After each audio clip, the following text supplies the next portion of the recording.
Subscribe करें और bell दबाएं ताकि कोई खबर रह न जाए।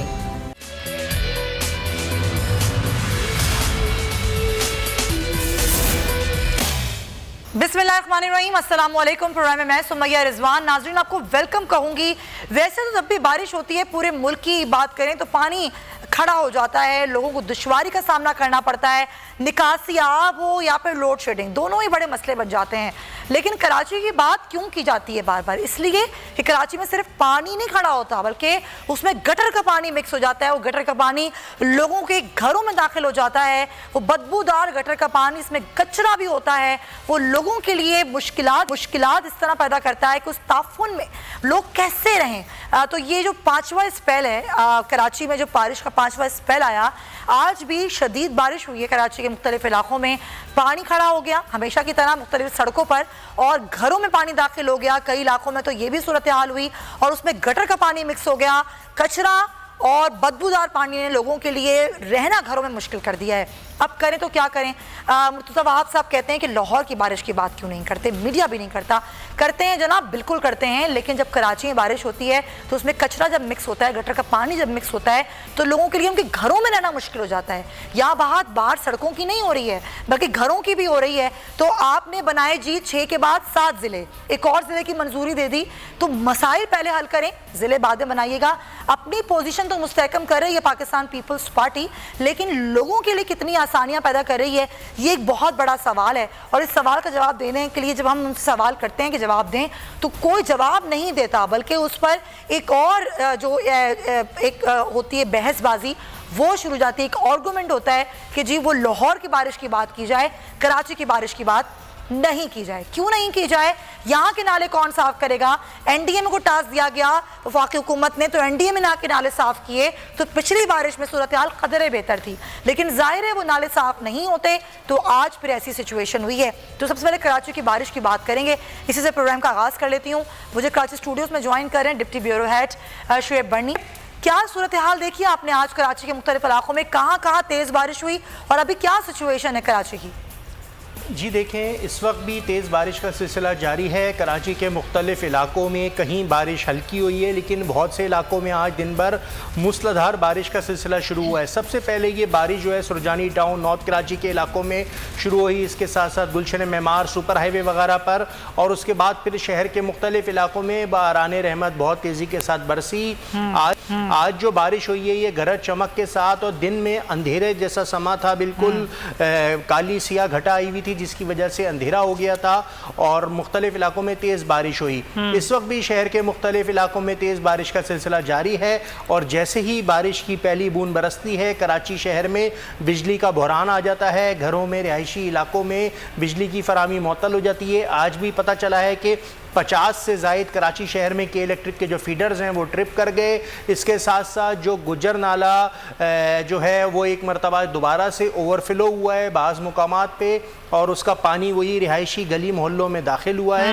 हालांकि गुजर नाले की काफ़ी सफाई हुई है, ऐसा कचरा जो पिछले 12-15 साल से नहीं निकला था उसकी भी सफाई हुई है। लेकिन आज उसके बावजूद हमने देखा कि बाज़ मुकामात पे गुजर नाला जो है कैफ़े प्याला के करीब, गुलबर्ग के करीब, इन इलाकों में बाहर। अच्छा, लास्ट टाइम ये एक बात कही गई थी सिंध हुकूमत के, मतलब कहीं कहीं से चौक है गुजर नाला, क्योंकि सफाई तो हुई लेकिन चौकिंग अभी भी है। तो क्या ये वजह बनी है आज भी आपने कहा ओवरफ्लो हुआ? देखिए, मेन स्ट्रीम लाइन की तो सफाई बहुत ज़्यादा हुई है, लेकिन मेन स्ट्रीम लाइन को जो गली मोहल्लों से मिलाने वाली लाइनें होती हैं, जो छोटी गलियों में से आने वाला कचरा होता है, उसमें अभी भी चोकिंग मौजूद है। वो 100% क्लियर नहीं हुई है। बड़े नाले को आप बड़ी मशीनरी लगा कर जो है साफ़ कर सकते हैं, लेकिन जो गली मोहल्ले हैं उसमें मैनुअल तरीके से या मज़दूरों के ज़रिए ही काम होता है, जो कचरा वगैरह निकालें आके और नालियों की सफाई करें। तो आज भी जब बारिश हुई है तो शहर के बेशतर इलाके, ख़ास तौर पर मैं नागन चौरंगी की बात करूँ, वहाँ पर बहुत ज़्यादा बात होती है कि हमेशा बारिश का पानी जमा हो रहा है, क्योंकि उसके साथ जो पूरा नॉर्थ नाज़िमाबाद का रोड है, जो मैट्रिक बोर्ड ऑफिस घरों में दाखिल हो रहा है, वहाँ पे गटर का पानी मिक्स हो रहा है, क्योंकि वहाँ नाले का इस वक्त मसला है। और उसकी वजह से पानी जो है दाखिल हो जाता है। आज भी जब नागन चौरंगी का जो ब्रिज है वहाँ पे बहुत ज़्यादा पानी जमा है इस वक्त भी जब मैं आपसे बात कर रहा हूँ। इसके साथ साथ जो नॉर्थ नाज़िमाबाद में ज़ियाउद्दीन अस्पताल की जानिब रोड जाता है, फिर ताहिर विला से होते फेडरल एरिया की तरफ जाता है, वहाँ पे काफ़ी ज़्यादा पानी खड़ा है। और वही बेशतर मुकामात होते हैं शहर में जो कराची के शहरियों को रट गए हैं कि कहाँ बारिश होती है तो कहाँ पानी मौजूद होता है और उन्हीं सड़कों पे पानी जमा होता है। आज भी हमने देखा क्योंकि बारिश काफ़ी ज़्यादा तेज़ थी, उस दौरान जो है गरज चमक के साथ बारिश थी। और कराची में वैसे तो महकमा मौसमियात की जानिब से 23 और 24 तारीख तक की पेशन गोई है कि बारिशों का सिलसिला जारी रहेगा, लेकिन आज जुम्मे की नमाज के बाद से बादल आए और फिर बरसना शुरू। तो निकासी आप कहीं काम शुरू हुआ, आपने देखा कि कहीं मशीनरी आई हो और पानी निकाल रही हो सड़कों पे, मेन चौराहों पे खास तौर से? जी, अमूमन जो मुताल्लिका महकमे वो ये कहते हैं कि जिस वक्त तक बारिश हो रही होती है उस वक्त तक हम ड्रेनेज का सिस्टम नहीं कर सकते। बारिश क्योंकि इस वक्त भी चल रही है, जब मैं और आप अभी बात कर रहे हैं तो बाहर बारिश चल रही है, लेकिन जाहिर बारिश तो ही ये काम शुरू होगा। जी मेरे साथ मौजूद है रेहान हाशमी साहब, उनसे बात करते हैं। रेहान हाशमी साहब, अब जब हम जिन इलाकों की बात करते हैं जो जहाँ के आप चेयरमैन अंडर आते हैं आपके, जाहिर अभी वहाँ पर बहुत पानी खड़ा हो गया, खासतौर पर अगर नॉर्थ कराची, नागन चौरंगी या नॉर्थ नाजमाबाद की बात करें तो वहाँ पर आपके इल्म में क्या सिचुएशन है और पानी की जो निकासी का मसला है वो कब तक हल होगा? देखें, अभी भी मैं जो मुख्तलिफ जगहों से विजिट करता हुआ आया हूँ तो सुरजानी से और डिस्ट्रिक्ट वेस्ट से आने वाले पानी ने नॉर्थ कराची, न्यू कराची से होता हुआ ये नॉर्थ नाजमाबाद में शदीद मुश्किलात का सामना करना पड़ा है। उसमें बफर जोन है, शादमान टाउन है। इसी तरह शादमान टाउन के डिप्रेशन के इलाके में मियाँ वाली कॉलोनी जो कि वेस्ट में है, वहां से पानी जो आता है ऊपर की सतह से, उसने काफी मुश्किलात पैदा कर दी है। गोधरा के ऊपर गुजर नाले का एक हिस्सा है जो कि उबल पड़ा है, जहां पर फ्लैटों में भी पानी जाना शुरू हो गया है। जबकि दूसरी जानिब गुजर नाले पे खड़ा हुआ हूँ, गुजर नाले ने बैक मार दिया है और यहाँ पर शदीद किस्म का ट्रैफिक पिछले आधे एक घंटे से हम। लेकिन यहाँ साहब गुजर नाले की तो बहुत सफाई हुई थी, तो क्या हुआ सफाई होने के बावजूद इसके कि FWO ने, सिंध गवर्नमेंट ने स्वीप प्रोग्राम के तहत और सबने मिलकर इसमें अपनी एफर्ट्स डाली तो है, लेकिन देखें ये मसाइल जब मुशर्रफ दौर था उस वक्त में याद होगा आपको कि 2 बारिशें ऐसी हुई कि शहर 3 दिन के लिए मफलूज हो गया था। ऐसा ही है। इसका मतलब ये नहीं है कि वो लोग काम नहीं कर रहे थे, इसका मतलब ये है कि प्रॉब्लम्स आइडेंटिफाइड हैं। अब आपको प्रॉब्लम्स के लिए आप हम तौर पर जहद ना हासिल कर रहे हैं। उसकी वजह यह है कि आपके इंफ्रास्ट्रक्चर को रिहैबिलिटेशन की जरूरत है। आपके इन बरसाती नालों में सेवरेज का निजाम डाल दिया गया है, तो लामोहल्ला सेवरेज का पानी जब मौजूद है बरसाती नालों में तो बारिश का पानी तो सड़कों पर ही आएगा। सेवरेज के मुतबादिल निजाम बनाना इंतहाई जरूरी है। ये आप भी एफर्ट्स कर रहे हैं, फेडरल गवर्नमेंट कर रही हो, प्रोविंशियल गवर्नमेंट कर रही हो, लोकल गवर्नमेंट के पास तो कुछ है ही नहीं, मेयर के पास तो इन्होंने कुछ किया नहीं, लेकिन बहरहाल जो भी एफर्ट्स हो रही है वो ला हासिल है। उसकी वजह यह है कि आपको इंफ्रास्ट्रक्चर रिहैबिलिटेशन की जरूरत है, इंक्रोचमेंट नालों पर से हटाने की जरूरत है, सेवरेज का निजाम बरसाती नालों में से निकाल कर उसका मुतबादिल निजाम बनाने की जरूरत है। ये देखें, आज की ये बारिश इस बात की तस्दीक और तायद कर रही है कि अब कराची पैकेज की जरूरत है, कराची के इंफ्रास्ट्रक्चर की रिहैबिलिटेशन की जरूरत है। और अभी मौजूदा सूरत हाल तो ये है कि तकरीबन लगेंगे, अगर बारिश रुक गई तो पानी की निकासी मुमकिन होगी, वरना नहीं होगी। दूसरा टेक्निकल इशू ये है, जो टेक्निकल एक्सपर्ट्स हैं वो भी हमें बताते हैं इस बात के बारे में कि गुजर नाले से और दीगर जगहों से, दीगर नालों से जो बरसाती नाले उधर से पानी जाता है लियारी नदी में। लियारी नदी समुद्र में पानी उतारती है और समुद्र की अपनी एक कैपेसिटी होती है पानी को लेने की। कराची सतह समुद्र से तकरीबन बराबर है, और तो वो पानी की निकासी का जो अमल होता है वो ग्रेजुअल है, वो स्लो है। उसके लिए मेरा ख्याल है कि जो एक्सपर्ट्स हैं इस फील्ड के, उनसे कोई वर्कशॉप वगैरह फेडरल गवर्नमेंट वो कंडक्ट करें। तो रियान साहब होता क्या है, देखें ये तो 5वां स्पेल है ना, कई बार मेरी आपसे बात हुई, आपने मेरे शो में कई बार कहा कि जी हमें तो जो दिए जाते हैं फंड्स वो भी बिल्कुल ना होने के बराबर होते हैं। आप मसाइल का जिक्र भी करते हैं, वसाइल का जिक्र भी करते हैं, लेकिन उसके बाद क्या होता है? कोई मीटिंग होती है आपकी बात पर? देखिए, मेरा नहीं ख्याल कि कुछ हो सकेगा। उसकी वजह मैंने आपको बिल्कुल क्लियर कट बता दी, क्योंकि ये तमाम एफर्ट्स हो रही थी और रिसेंटली जो होती रही है उसमें फेडरल गवर्नमेंट और प्रोविंशियल गवर्नमेंट की जानिब से भी जो कुछ होता रहा तो बेहतर हो जानी चाहिए थी ना। आज सड़क पर जो लोग बेरियारो मददगार धक्के लगा रहे हैं अपनी गाड़ियों को और जिनके घरों में पानी जा रहा है, तो ये मसला हल हो जाना चाहिए था, नहीं हो रहा ना। ये पॉलिटिकल पॉइंट स्कोरिंग हो रही है यहाँ पर कराची के लोगों के मसाइल को हल करने की बात नहीं हो रही। I am sorry, with due apologies. यहाँ पर सिर्फ किसको कितना दलील करना है, किसको करना है, कैसे करना है, पॉलिटिकल माइलेज कैसे लेना है, यहाँ पर ये हो रहा है। क्योंकि मुझे उस टॉपिक पर आना है, क्योंकि रियान साहब जाहिर है यहाँ पर जिले बन रहे हैं, इंफ्रास्ट्रक्चर की बात ही नहीं हो रही है जो कि तबाह बर्बाद हो चुका है। एक बारिश होती है और सूरत हाल बिल्कुल ख़राब हो जाती है। मैं आपकी जानिब आती हूँ और इस इशू पे बात करने से पहले खबर दे दूँ नाजरीन को, ये कराची का इलाका है नाजरीन, शादमान टाउन। जब बारिश से इमारत की दीवार गिर गई और दीवार गिरने से 2 अपार्टमेंट्स में पानी दाखिल हुआ, मकीन परेशान है। नागन चौरंगी में नाले का पानी भी अब घरों में दाखिल हो गया। जो खबर मैं आपको दे रही थी उसी से मुंसलिक की खबर सामने आई है कि गटर का पानी लोगों के घरों में दाखिल हो गया है। जो नाले का पानी था, गंदा बदबूदार पानी कचरे के साथ घरों में दाखिल हो गया है। एक दीवार गिरी है शादमान टाउन में एक इमारत की, और ये सूरत हाल हुई। रियान साहब, ये वही इलाके हैं जो ज़ाहिर आपके ही अंडर आते हैं, बस्ती के इलाके हैं सारे। अब मशीनरी कब लगेगी? सूरत हाल को बेहतर बनाने के लिए आप काम शुरू कर चुके हैं या अभी करेंगे? रियान साहब टेक्निकली पूछे जी। रियान साहब, फेडरल गवर्नमेंट के ज़ेरे निगरानी जो काम हुआ था मुकम्मल, वो तकरीबन मुकम्मल हो चुका है। गुजर नाला वगैरह और जो बड़े नाले हैं जहाँ से पानी की निकासी होती है वो क्लियर किए जा चुके हैं। FWO ने वो तमाम चीजें क्लियर कर दी थी, क्लियर है वो अभी भी। लेकिन देखिए ये तमाम चीजें मुंसलिक है। मैंने यही कहा ना कि ये जहद लाहासिल है। जब तक कि आप इंफ्रास्ट्रक्चर की करेंगे, सॉलिड वेस्ट डिस्पोजल का मैकेनिज्म मौसर नहीं बनाएंगे, ये इंक्रोचमेंट नालों के ऊपर कायम हुई हुई है उसको मौसर नहीं करेंगे, नालों के जो वाइड करने का जो प्लान था वो उसको इम्प्लीमेंट नहीं करेंगे, ये चीजें जिस वक्त। अच्छा, ये जो होती है ना विल जो होती है कि जी हमें करना है, ये किसकी नहीं है? सिंध हुकूमत की नहीं है, वफाकी हुकूमत की नहीं है, या फिर दोनों की नहीं? देखिए मैं किसी पे इल्जाम नहीं लगाऊंगा, लेकिन लोग जो सफर कर रहे हैं वो कराची के लोग सफर कर रहे हैं, और जो कराची के लोगों के एक्सेस में है वो यहाँ के हक परस्त बलदियाती नुमाइंदे हैं।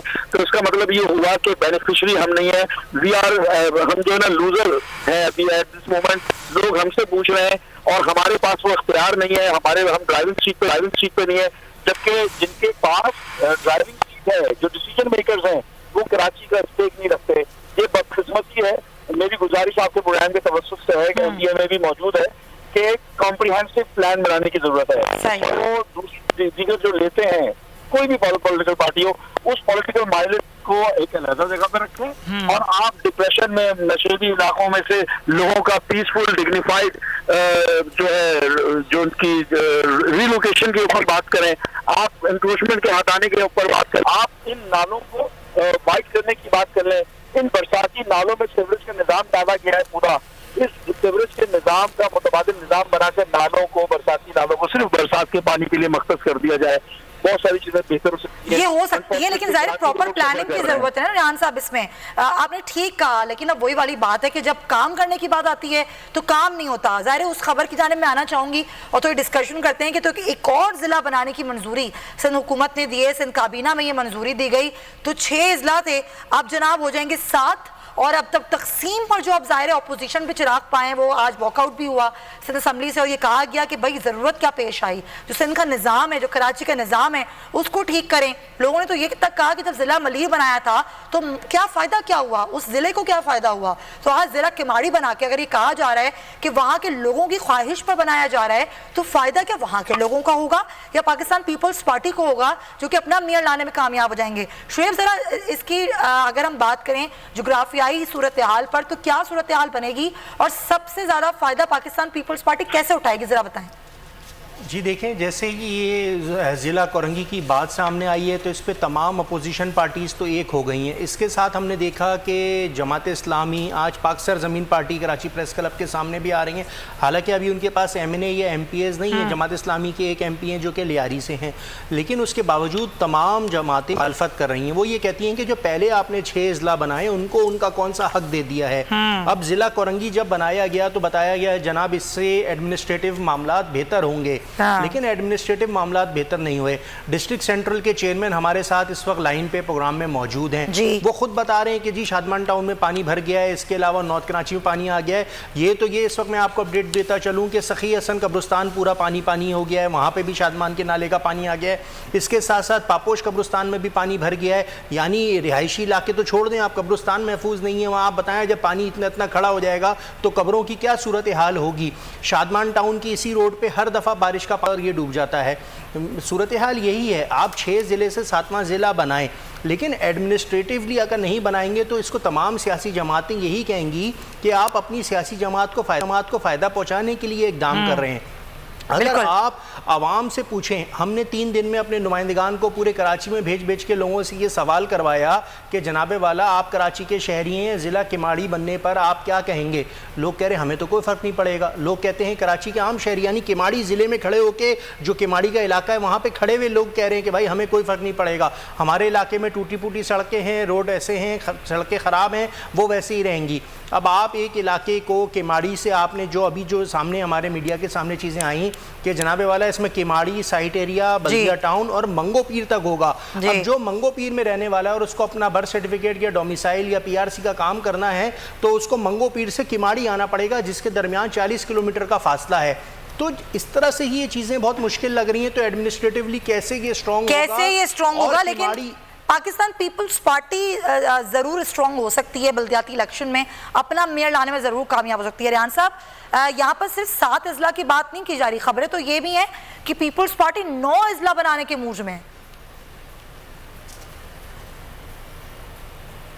रियान साहब हमारे साथ हैं? ठीक है, रेहान साहब को दोबारा कॉल पे लेने की कोशिश करते हैं। शुएब, लेकिन जो सूरत ये पहली दफ़ा तो नहीं हुई, अगर हम देखें तो पहले भी जब MQM ज़ाहिर इक़्तिदार में थी और परवेज़ मुशर्रफ के दौर की अगर हम बात करें तो उस वक्त भी इज़ला बनाए गए और अपनी हुकूमत को, अपने आप को, अपनी पार्टी को मजबूत बनाने के लिए इस तरह के इक़दाम माजी में भी लिए जा चुके हैं। देखिए, तमाम पॉलिटिकल पार्टीज़ ये चाहती हैं कि वो बल्दियाती सेटअप में स्ट्रॉन्ग रहें। पीपल्स पार्टी भी यकीनी तौर पे चाहती है कि ये 7वां ज़िला बनाया जाए और इसका बेनिफिट वो उठाएं। लेकिन अब सवाल यही है कि अगर एडमिनिस्ट्रेटिवली नहीं उठाया जाएगा फ़ायदा, कि लोग जो उस इलाके के रिहायशी हैं, ये जो आबादी है इस इलाके में रहने वाली, उन लोगों को क्या फ़ायदा होगा? असल सवाल ये है, आप एक और ज़िला के आप एक और 2 बना दें, लेकिन अगर लोगों को फ़ायदा ना हो तो क्या फ़ायदा है? सिर्फ अगर वोट लेने के लिए ज़िला बनाया जा रहा है तो उसका तो कोई फ़ायदा नहीं है। अगर एडमिनिस्ट्रेटिवली काम नहीं होगा तो ये जो पहले 6 अजला के चेयरमैन हैं ये कुछ नहीं कर सक रहे। ये कहते हैं हमारे पास इख्तियारात नहीं है। शहर के मेयर साहब कहते हैं मेरे पास इख्तियार नहीं है, मैं कैसे काम करूं, मेरे पास फंड्स नहीं है। तो 7वें अजला के जो चेयरमैन होंगे, जो जिम्मेदारान होंगे, वो भी यही बात कहते हुए नजर आएंगे कि भाई हम कैसे काम करें, हमारे पास क्या इख्तियारात हैं। हर दौर इक़्तिदार में जो रूलिंग पार्टी होती है वो अपनी बेनिफिट्स के लिए इक़दाम करती है, उनका राइट है। पीपल्स पार्टी भी वही इक़दाम करना चाहती है, राइट है। लेकिन कराची के शहरियों को क्या मिलेगा? आज कराची में कौन जिन शहरियों के लिए आप कहते हैं कि हम इक़दाम कर रहे हैं, उनसे तो पूछ लें कि वो क्या चाहते हैं। उनके लिए जो मसाइल हैं वो तो वहीं के वहीं हैं, लेकिन उन मसाइल को हल करने के लिए विल किसकी है? लगता है किसी की भी नहीं है। जब भी इलेक्शन होते हैं तो कराची का रुख करती है हर पार्टी, क्योंकि उनको पता है कि किसी भी शहर से इतनी सीटें नहीं निकलेंगी जितनी कराची से निकलेंगी। 70% रेवेन्यू देने वाला ये शहर, लेकिन इसके बारे में सोचता कोई नहीं है, इसके अवाम के बारे में सोचता कोई नहीं है। लेकिन यहाँ से खाना और लेना सब जानते हैं। नदीम कुरैशी साहब मुझे ज्वाइन कर चुके हैं पाकिस्तान तहरीक-ए-इंसाफ से, उनसे बात करेंगे। नदीम साहब, वफाकी हुकूमत ने सीटें भी यहाँ से खासी ली। ज़ाहिर पाकिस्तान तहरीक-ए-इंसाफ ने कई वफाकी वज़रा हैं यहाँ से, गवर्नर हैं यहाँ से, सदर मुमलिकत खुद कराची से मुंतखब हुए। लेकिन जो सिचुएशन है वो ये है कि हमें नज़र नहीं आता, कराची के काम शहरी को नज़र नहीं आता कि वफाकी हुकूमत या पाकिस्तान तहरीक-ए-इंसाफ सीरियस है कराची के लिए।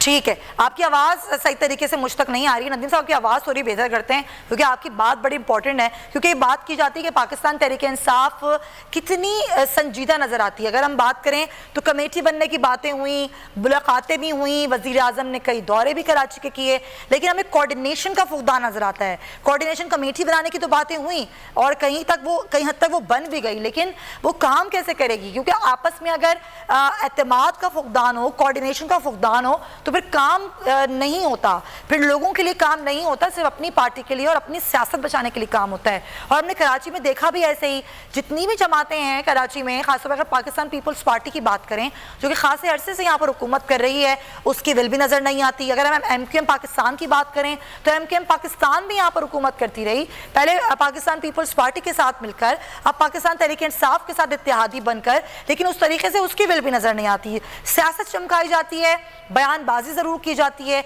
एक दूसरे पर तनकीद ज़रूर की जाती है, लेकिन कि जब कराची के लिए काम करने की बात होती है तो उसमें हमें किसी की विल नज़र नहीं आती। शुएब, हम कराची के शहरी हैं, कराची के मसाइल हम देख रहे हैं और बात भी कर रहे हैं एक सहाफ़ी होने के नाते, लेकिन जब बात होती है कराची के लिए खड़ा कौन होगा, तो वोट मांगने के लिए सब खड़े होते हैं, लेकिन काम करने के लिए कोई खड़ा नहीं होता।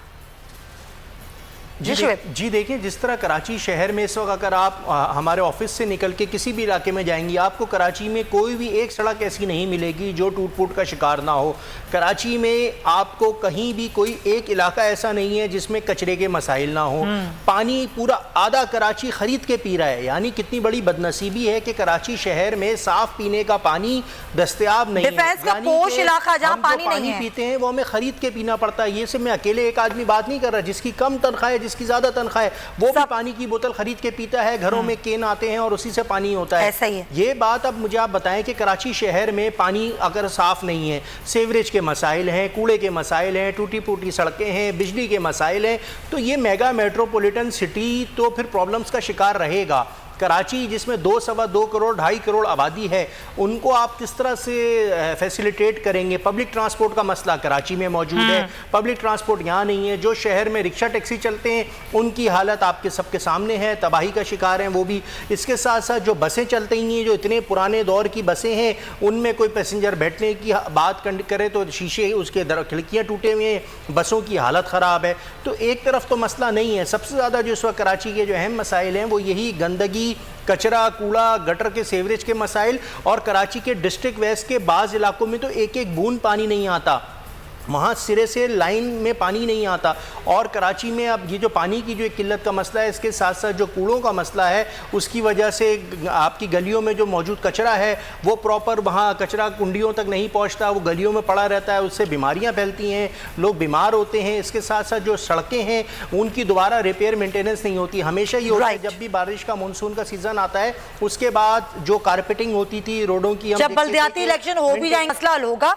इस पर मज़ीद भी बात करेंगे इस ब्रेक के बाद। Stay with us.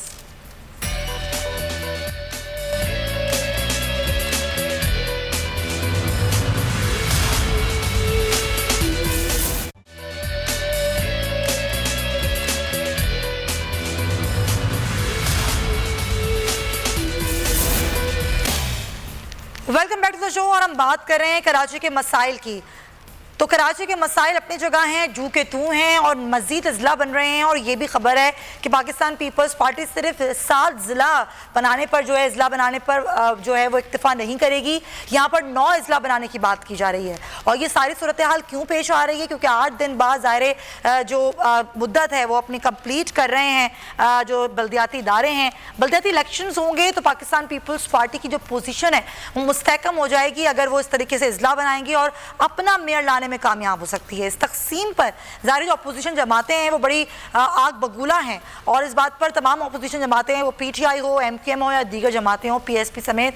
PSP तो खैर एहतजाज भी आज कर रही है और यही कहना है कि जो तकसीम की बात और जिसकी मुखालिफत पाकिस्तान पीपल्स पार्टी करती है सिंध की, वो खुद सिंध को तकसीम कर रही है। तो शुएब मैं आपकी जानिब आऊँगी। फैसल अजीज़ खान साहब भी हमें ज्वाइन कर चुके हैं, उनसे बात करते हैं।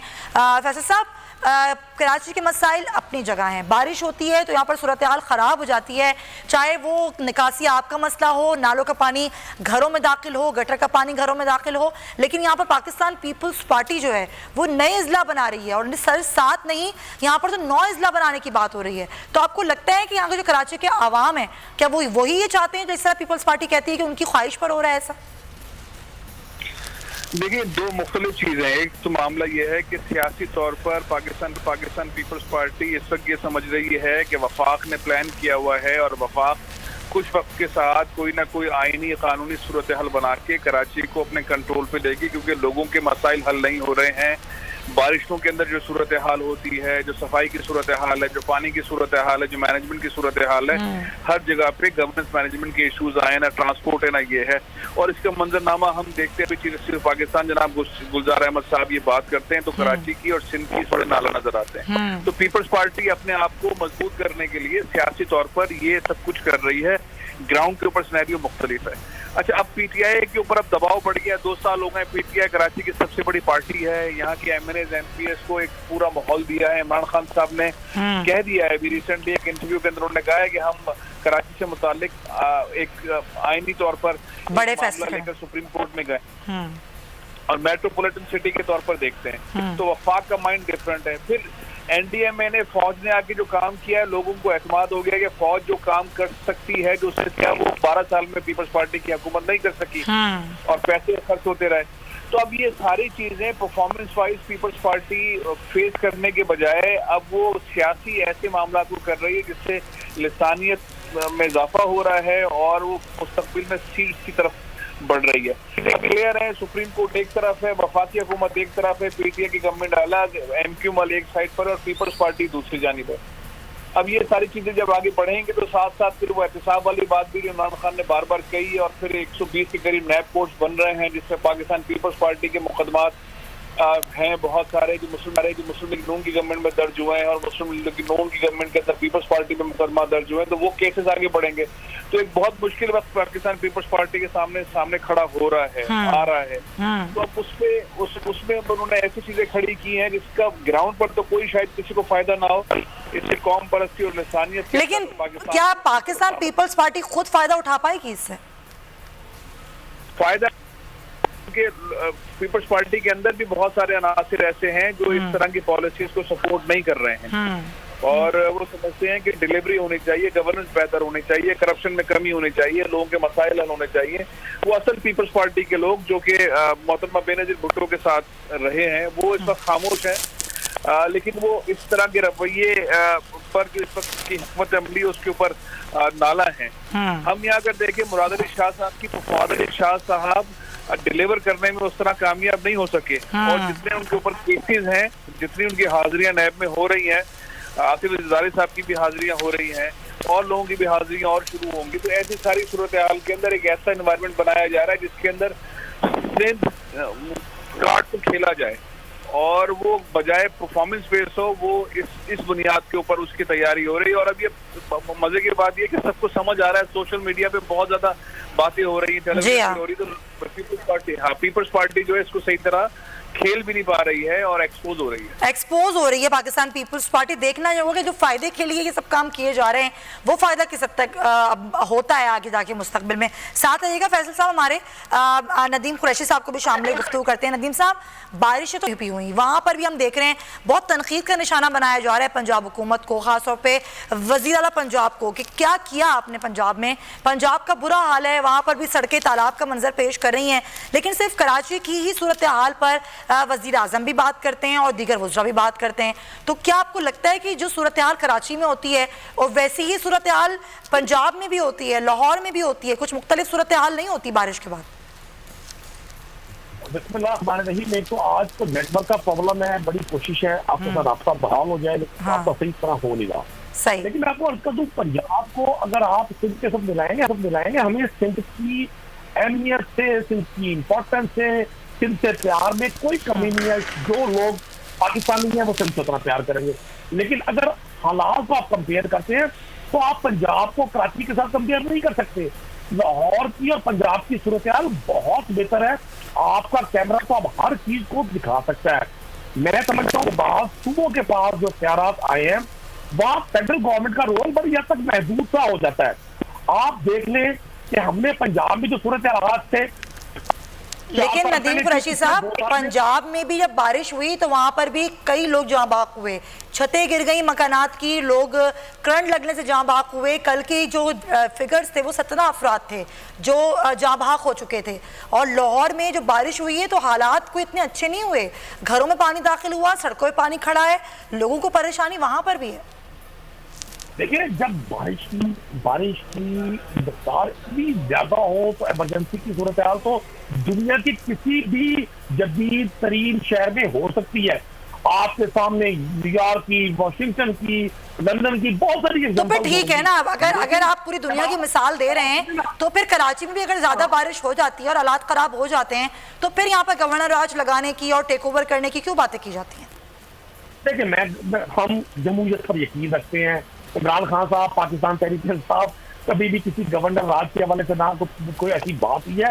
ये डिबेट आप लोग आपके जनरल नहीं सर, ये हम नहीं करते। ये खुद एमपी हैं और ऑपोजिशन लीडर हैं असेंबली में, फिरदौस शमी नकवी साहब, ये उन्होंने बयान दिया था कि जी हम लगाएंगे फिर और फिर हम गवर्नर राज लगाएंगे और जबरदस्ती टेक ओवर करेंगे। ये मैं उनके बयान की बात कर रही हूँ। पाकिस्तान का सबसे बड़ा शहर जो एक जमाने में रोशनियों का शहर कहलाता हो, अब 10 साल से 12 साल से किसकी गवर्नमेंट है? आज उस शहर के अराकीन असेंबली, आपका जब कैमरा आम आदमी के पास जाता है कराची के, वो किस तरह से तवज्जो के ताले में फेडरल गवर्नमेंट से। अभी मैं पंजाब सिंध असेंबली के खुरम शेख जमान साहब की स्टेटमेंट आपके बोल पर देख रहा था कि उन्होंने एनडीएमए से और पाक फौज से इमदाद मांगी है। और ये कोई सिर्फ पाकिस्तान तहरीक इंसाफ के अराकीन असेंबली नहीं है, आप पीपल्स पार्टी के अराकीन असेंबली से भी अगर आप देखेंगे, एमक्यू एक बहुत बड़ी एक रियलिटी है कराची की।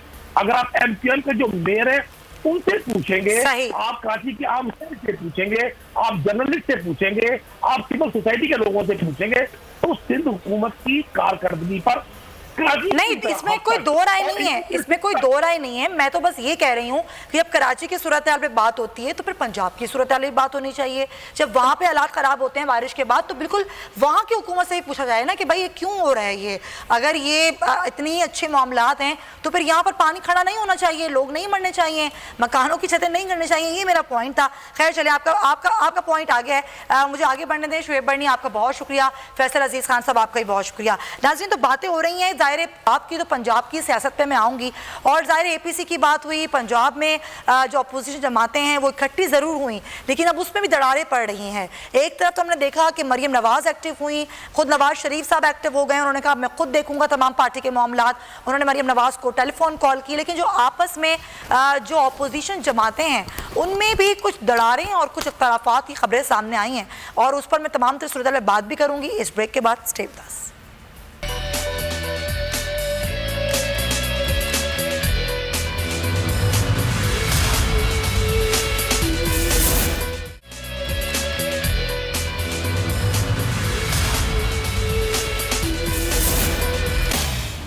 Welcome back to the show. और हम बात करें पंजाब की सियासत पे, अपोजिशन जमातें मुत्तहिद नजर आई और बात हुई एपीसी के कि ईद के बाद एपीसी बुलाई जाएगी।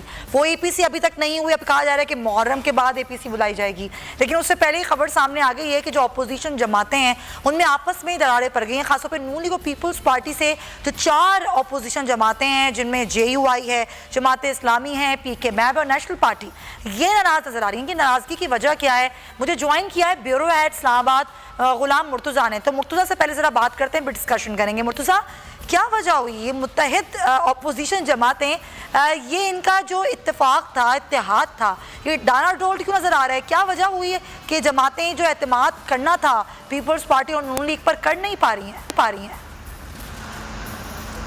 बिल्कुल आपकी खबर दुरुस्त है। मौलाना फजलुर रहमान ने जब गुज़िश्ता साल धरना दिया था तो उसी दिन से ये इख्तलाफात जो हैं वो शुरू हो गए थे, क्योंकि तमाम सियासी जमातें मौलाना के स्टेज के ऊपर गईं, अपनी अपनी तकरीरें की, लेकिन मौलाना का साथ किसी ने ना दिया और ना ही कोई ऐसा फैसला होने दिया जिससे हुकूमत को कोई मुश्किल पेश आ सके या मुश्किल जो है उसको मुश्किलात बढ़ सके। तो इस चीज़ को लेके मौलाना फजलुर रहमान नाराज़ थे। अब उनके बेटे जो हैं, गुज़िश्ता रोज़ जब पार्लियामेंट का जॉइंट सिटिंग था उसमें मुख्तलिफ लोगों से बातचीत उन्होंने की और बताया, उन्होंने कहा कि ये दोनों जमातों के साथ हमारे रवाबत जो हैं वो महदूद हुए हैं, कम हुए हैं। उसके साथ उन्होंने ये 2-3 जुमले बड़े जो थे बड़े अहम उन्होंने कहे। उनका ये कहना है कि दोनों जमातें क्योंकि नैबज़दा हैं और इनकी लीडरशिप के ऊपर नैब के केसेस हैं और इनको ज़मानतों की तलाश रहती है हर वक्त और नैब में इनकी पेशियाँ होती हैं, तो इस सारी सूरत हाल को मेल्ट डाउन करने के लिए वो हुकूमत को सपोर्ट करते हैं। अच्छा। वो नहीं चाहते कि कोई ऐसी अपोजिशन बने। तो हमने उनसे और भी पूछा, उन्होंने कहा कि इस वक्त हकीकी अपोजिशन की ज़रूरत पूरे मुल्क के अवाम को है। आज वो वक्त है कि अगर अवाम को इन्होंने सपोर्ट ना किया और अवाम की बात इन्होंने ना की तो आने वाले वक्त में अवाम खुद अगर बाहर आएंगे तो फिर अवाम इनकी भी नहीं सुनेंगे।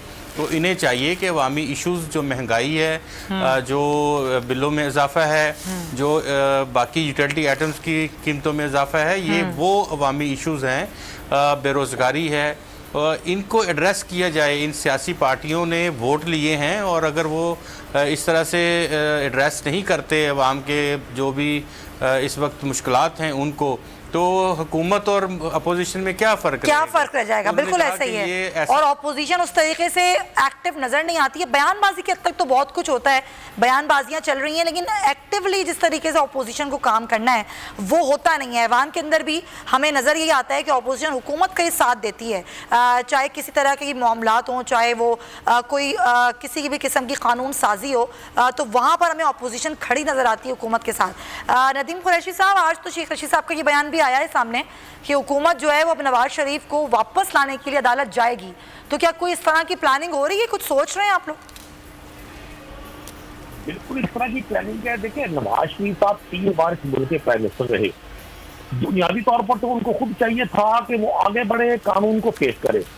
उन्होंने जब पनामा केस की तहकीकात की तो उन्होंने कैंपेन की, और फिर इलेक्शन 2018 से पहले जो उनकी साहबजादी ने कैंपेन की, मरियम साहबा ने, उससे भी उन्होंने एक नारे को बड़ा बुलंद किया कि जी वोट को इज्जत दे। अब उनका वोटर पूछता है उनसे कि जी आप खुद कहाँ हैं? आज अगर नवाज शरीफ साहब लंदन बैठकर और पाकिस्तान में चलने वाली गवर्नमेंट के खिलाफ साजिशें करने में मसरूफ है और उनकी ख्वाहिश है ये इंशाल्लाह उनकी साजिश कामयाब नहीं होगी, ये निज़ाम चलेगा, लेकिन उनकी ख्वाहिश है कि हर्डल्स भी क्रिएट की जाए कि किसी भी तरह से वो ये कहने में कामयाब हो जाए कि देखिए जी हुकूमत तो बड़ी मुश्किल में है। बहरहाल हर सूरत पाकिस्तान ने अगर आगे बढ़ना है तो हमें ताकतवर के लिए और कमजोर के लिए एक कानून अपनाना पड़ेगा। नवाज शरीफ साहब को चाहिए कि वो हेल्थ ग्राउंड पर गए, पाकिस्तान के अदालतों से उन्होंने इजाजत ली। अब पंजाब गवर्नमेंट भी चाहती है, सेंट्रल गवर्नमेंट भी चाहती है कि वो आए, वो केसेस का सामना करें। अब चाहती है पंजाब गवर्नमेंट, पहले तो नहीं चाहती थी। पहले तो खुद मियां साहब की रवानगी के लिए आसानियां पैदा की गई।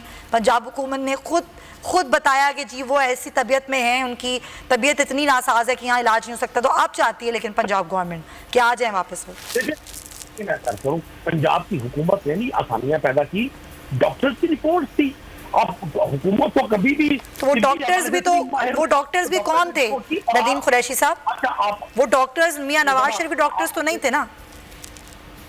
नहीं, मियां नवाज शरीफ साहब के डॉक्टर्स नहीं थे, तो डॉक्टर्स की रिपोर्ट पर वो कोर्ट गए हैं, कोर्ट ने उनको अलाउ किया कि वो चले जाएं और स्पेसिफिक टाइम के लिए जाएं और इलाज करवा के बाहर से वापस आ जाए।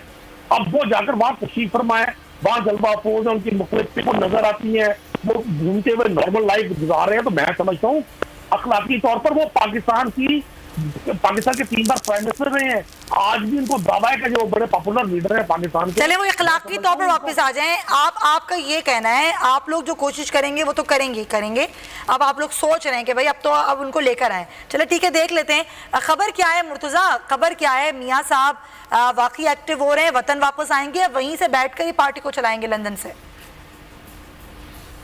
अभी तक की जो इतलात हैं उसमें तो मियां साहब वहीं पे ही हैं और लंदन में ही रहेंगे, वो अभी नहीं आएंगे। अभी तो उनका इलाज अभी शुरू होना है, वो 2-3 महीने फिर और मज़ीद जारी रहेगा।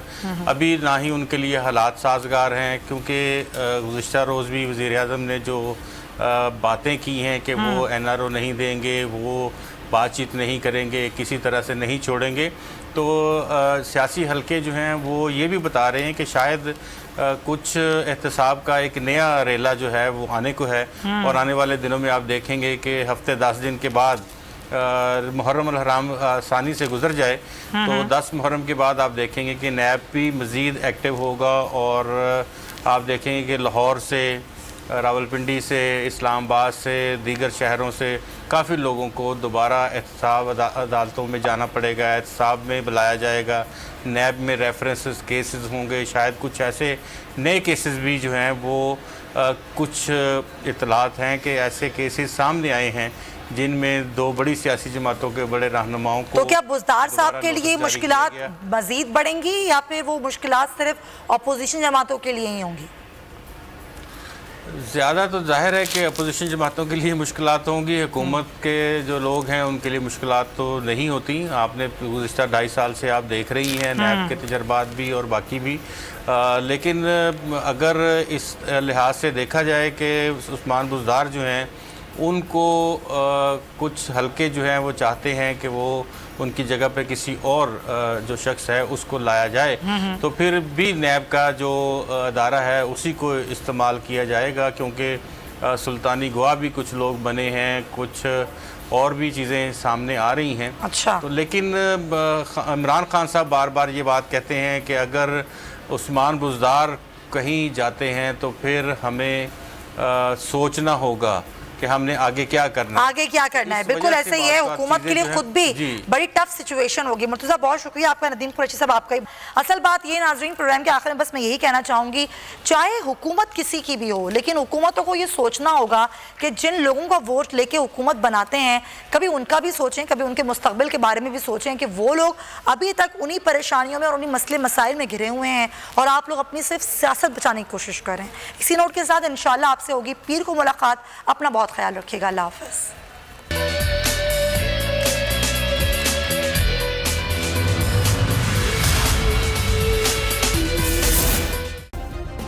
सब्सक्राइब करें और बेल दबाएं ताकि कोई खबर रह न जाए।